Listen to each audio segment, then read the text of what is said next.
Hebreërs 11 vers 1.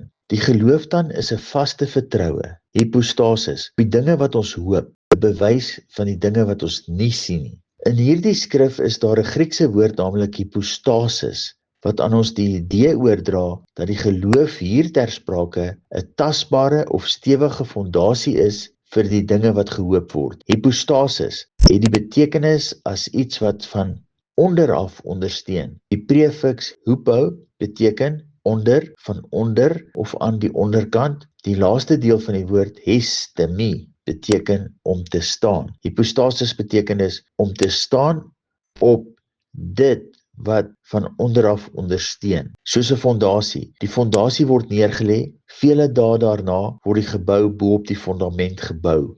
Geloof is die vaste vertroue, die hypostasis. Halleluja, God se geloof is die vastigheid in ons.